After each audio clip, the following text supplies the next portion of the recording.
due to lots of requests, I thought I'd do this simple Aloe Rose face mist.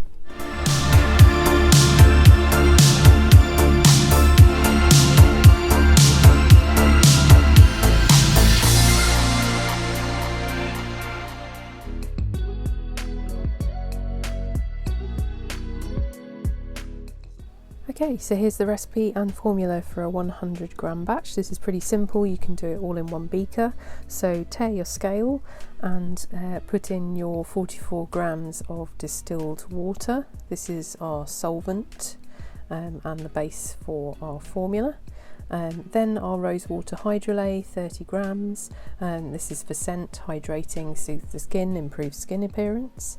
Then we're adding aloe vera juice, 20 grams.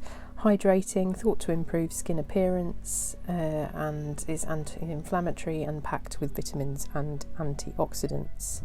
Then we're adding D-panthenol, 3 grams.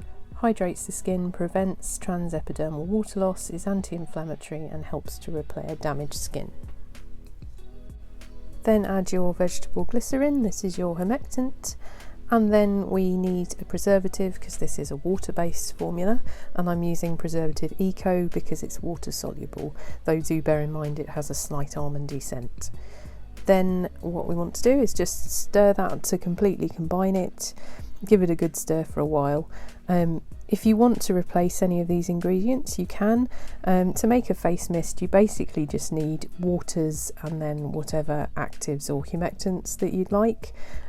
Just make sure that you're choosing them based on their water solubility, and if you want to add a fragrance or essential oil, you'll need a solubilizer to ensure that it is solubilized within the water mixture.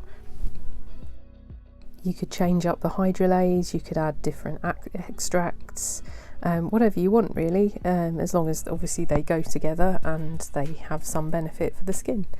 Then once that's completely combined, you can fill your bottle. I've just put this in a little spray bottle, and then it's ready to use.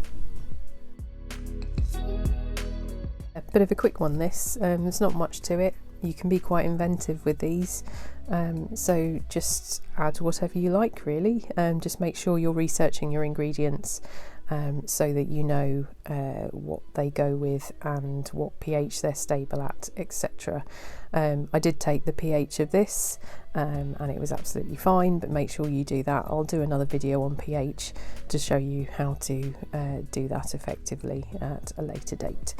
If you want more information on pH, then I do have some on my Patreon, and also don't forget to subscribe to the channel because I will be doing some more videos. Thanks for watching.